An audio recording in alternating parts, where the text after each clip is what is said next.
Welcome to the Technia TV. I Rahul Tripathi, Faculty of Management Science from the Technia Institute of Advanced Studies. Today I am going to deliver a lecture on organization design and structure. So friends, let us start with the introduction part. So when setting up a new business, you should pay careful attention to the designing your company's organizational structure. This should be decided according to your company's size, industry and aims. You should think of organizational structures as communication flowcharts.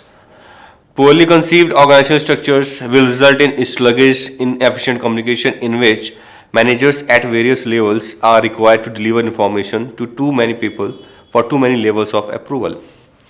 Well designed organizational structures will produce efficient communication channels and encourage fast, clean decisions. Let's take a look at several of the most common forms of organizational structures. So first one is the hierarchical structure. So in a hierarchical organizational structure, employees are grouped with every employee having one clear supervisor. So grouping is done based on a few factors. Hence, many models derived from this below are few of those factors. So function, that is employees are grouped according to the function they provide. So in the geography, employees are grouped based on their region. For example, in USA, employees might be grouped according to the state. If it's a global company, the grouping could be done according to countries. Product, if a company is producing multiple products or offering different services, it can be grouped according to the product or service. So friends, let us discuss the another organizational structure, that is the matrix structure. In a matrix organizational structure, the reporting relationships are set up as a grid or matrix rather than in the traditional hierarchy. It is a type of organizational management in which people with similar skills are pulled for work assignments, resulting in more than one manager to report to. For example, all engineers may be in one engineering department and report to an engineering manager, but these same engineers may be assigned to different projects and might be reporting to those project managers as well. Therefore, some engineers might have to work with multiple managers in their job role. Now, we will be discussing the third organizational structure, that is the horizontal or flat structure. This is an organizational chart type mostly adopted by small companies and startups in their early stage. It's almost impossible to use this model for larger companies with many projects and employees.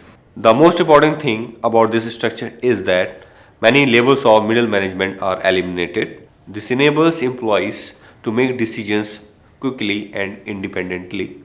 Thus, a well-trained workforce can be more productive by directly getting involved in the decision-making process. So friends, next structure that we are going to discuss is that is the network structure. Network organizational structure help visualize both internal and external relationships between managers and top level management. They are not only less hierarchical but are also more decentralized and more flexible than other structures. The idea behind the network structure is based on social networks. Its structure relies on open communication and reliable partners, both internal and external.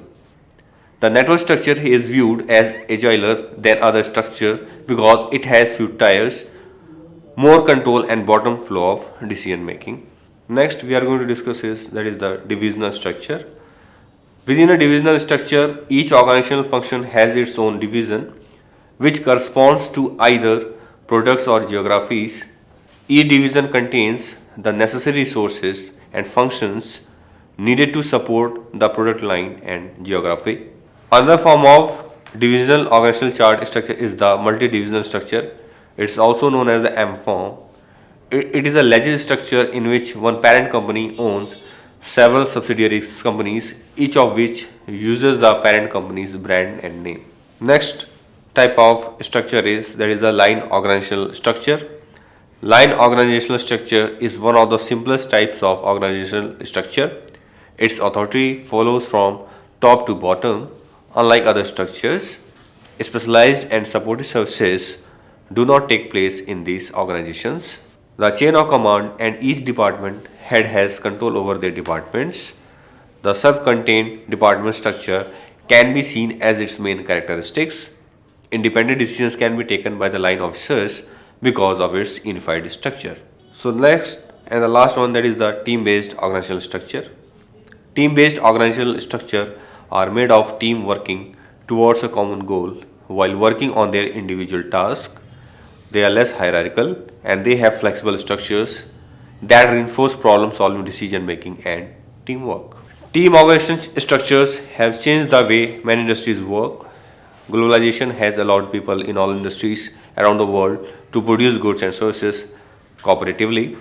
Especially manufacturing companies must work together with the suppliers around the globe while keeping the cost to a minimum while producing high quality products. So, friends, we have discussed about the organizational design and structures in this presentation. I hope you understand the topic in the right context. For watching more videos like this, kindly subscribe TechNet TV. Thank you.